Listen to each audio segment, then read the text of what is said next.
Git을 이용해서 협업을 하는 과정을 알아보도록 할게요. 먼저 GitHub 저장소로 이동을 하신 다음에 상단에 보여지고 있는 Settings라는 항목을 선택하도록 하겠습니다. 왼쪽에 보여지고 있는 사이드 메뉴 중에서 Manage Access라는 메뉴로 방문할게요. 로그인을 해주시고요. 하단에 보시면 컬라보레이터를 인바이트 할 수 있는 버튼이 보일 겁니다. 인바이터 컬라보레이터 버튼을 누르신 다음에 초대하고자 하는 협업자의 이메일 주소를 입력하도록 할게요. 애드 버튼을 눌러서 컬라보레이터를 초대했습니다. 야무님, 지금 제가 야무님께 초대 메일을 보내드렸는데요. 메일 좀 확인해서 수락을 좀 해주시겠어요? 방금 대리사님께서 보내주셨던 메일을 확인할 거고요. 이듬이라고 하는 저장소로 초대를 해주셨네요. View, Invitation 버튼을 클릭해서 초대에 응하도록 하겠습니다. Accept Invitation 녹색 버튼을 클릭해서 초대에 응하도록 하죠. 초대에 응해졌고 성공적으로 접근할 수 있다고 상단에 알림 창이 떴어요. 슬비님의 이듬 저장소에 협업자로서 참여할 수 있게 되었습니다. 협업자로 등록이 됐으니까 저장소 데이터를 제 컴퓨터로 먼저 복제해 보도록 하겠습니다. 비주얼 스튜디오 코드의 소스 제어 부분을 클릭하고요. 저장소 복제 버튼을 클릭합니다. GitHub에서 복제를 선택하도록 하고요. 슬리님이 가지고 있는 저장소 중에 첫 번째 이듬이라고 되어 있는 저장소를 복제하도록 하겠습니다. 저장소 위치를 선택합니다. 그러면 저장소 데이터가 복제가 됐고요. 현재 비주얼 스튜디오 코드에서 복제된 저장소를 열도록 하겠습니다. readme.md 파일의 내용을 한번 수정해 보도록 할 거예요. readme라는 제목을 크롬 개발 도구의 접근성이라고 수정한 다음에 수정이 됐다면 커밋이 필요하겠죠. 소스 제어 메뉴에 들어가셔서 readme.md 파일을 스테이지에 보낸 후 커밋 메시지를 기록해 보기로 하죠. 커밋이 끝났다면 해당 저장소로 변경된 내용을 보내보도록 하겠습니다. 오른쪽에 보여지는 컨텍스트 메뉴를 클릭해서 push라는 명령을 선택해 주면 되겠죠.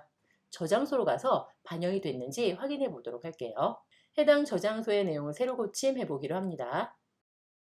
크롬 개발 도구의 접근성에 대해서 제목과 함께 본문 내용이 반영되어 있는 걸 볼 수 있습니다. 제가 파일의 내용을 수정했는데요. 야무님이 해당 파일의 내용을 수정하신 후에 푸시하셔서 반영을 좀 해봐 주시겠어요? 대리사님께서 작업하셨던 내용에 이어서 진행하지만 사실 대리사님이 어떤 작업을 했는지는 모릅니다. 저 또한 임의의 컨텐츠를 붙여놓도록 하고 대리사님하고 공유하고 있는 프로젝트 저장소에다가 컨텐츠를 올려보도록 하겠습니다. 소스 제어 부분에서 변경사항 있는 내용을 스테이징 열이로 옮기겠습니다. 다음과 작성하고 커밋을 하겠습니다. 원격 저장소에다가 푸시를 해보도록 하죠. 에디터 도구에 있는 동기화 기능, 즉 싱크 기능을 사용해 보겠습니다. 확인 버튼을 누르도록 하고요. 지금 동기화 하려고 했더니 충돌 문제가 발생했습니다. 충돌 문제에 대해서는 앞선 영상에서도 소개한 바가 있기 때문에 자세한 내용을 얘기하진 않고요. 지금 충돌나는 부분 등을 수정해 보도록 하겠습니다. 대리사님께서 작성하신 내용이 하단에 배치되어 있는데요. 이 내용을 제가 상단으로 옮겨서 작성 마무리하도록 하고요. 기존에 있었던 제목 텍스트는 지우도록 한 다음에 아래쪽에 있는 내용 등은 모두 지우도록 하겠습니다. 원격 저장소로 싱크하도록 하죠.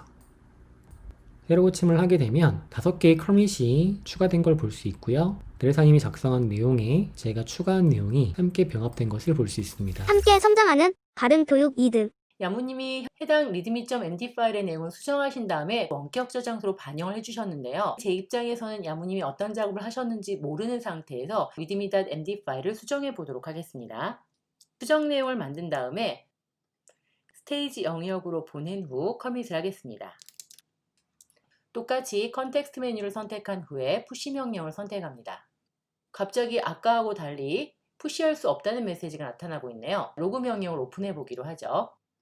푸시가 안 된 이유를 한번 살펴보기로 할까요? 제 저장소로 보내는 푸시 작업이 거절됐네요. 이유는 제 저장소에 업데이트된 내용이 있기 때문이겠죠. 자, 이제 원격 저장소에 반영된 내용을 가지고 오기 위해서 소스 제어의 컨텍스트 메뉴를 선택하고 풀 명령을 선택해 보겠습니다. 두 명 모두 접근성 도구의 대비차에 대한 내용을 입력했는데요. 원격 저장소의 내용을 반영해 보도록 하겠습니다. 머지 체인지스 옆에 보이는 플러스 버튼을 눌러서 스테이지 영역으로 보낸 후에 커밋을 완료해야겠죠. 그리고 다시 한번 푸시 명령을 눌러보도록 하겠습니다. 푸시가 정상적으로 동작한 걸 확인할 수 있는데요.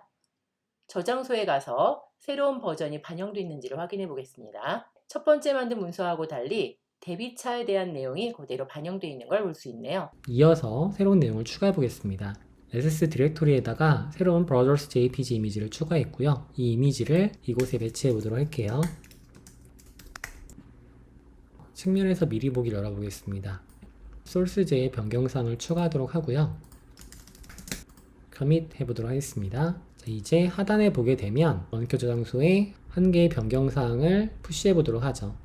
푸시가 마무리됐고요. 원격 저장소에 가서 새로 고침을 해보도록 하죠. Asset 디렉토리 내에 brothers 이미지가 들어왔고요. 마크다운에서도 해당 이미지가 정상 표시된 걸 볼 수 있겠습니다. VS 코드에서 마스터 브랜치 업적을 보시면 현재 원격 저장소의 변경 이력이 한 가지 발생했다는 걸 보여주고 있네요. 파일의 내용을 바로 작성하기보다는 원격 저장소의 내용을 동기화시킨 후에 추가적인 작업을 해보도록 하겠습니다. 원격 저장소의 내용을 동기화시켜 볼 텐데요. 원격 저장소에 제가 작업하지 않았던 새로운 문장이 추가되어 있네요. 바로 이미지가 삽입되어 있는 걸 확인할 수 있습니다. 원격 저장소의 내용을 동기화시켰으니 해당 문서의 내용을 수정해 보도록 하겠습니다. 스테이지 영역으로 보낸 후 커밋 기록을 작성합니다. 자, 이렇게 커밋을 한 후에 동기화 기능을 이용해 봅니다. 원격 저장소에 반영된 이미지하고 함께 제가 지금 추가했었던 시각장애 간접 경험과 렌더링 모드 변경에 대한 문장이 문제없이 반영되어 있는 걸 볼 수 있었습니다. 자, 반영된 결과를 한번 비교해 보도록 할 텐데요. 해당 저장소에는 총 9개의 커밋이 존재하네요. 커밋 기록을 살펴보니까 브라우저 이미지 추가라는 야무님이 전송하셨던 커밋 기록 다음에 제가 추가했었던 시각장애 간접 경험 및 렌더링 모드 변경까지 아무 문제 없이 잘 반영된 걸 볼 수 있었습니다. 협업을 할 때 깃을 어떻게 활용할 수 있는가를 한번 살펴봤는데요. 여러분들에게 도움이 되셨는지 모르겠네요. 다음 시간에는 또 다른 컨텐츠로 찾아뵙도록 하겠습니다.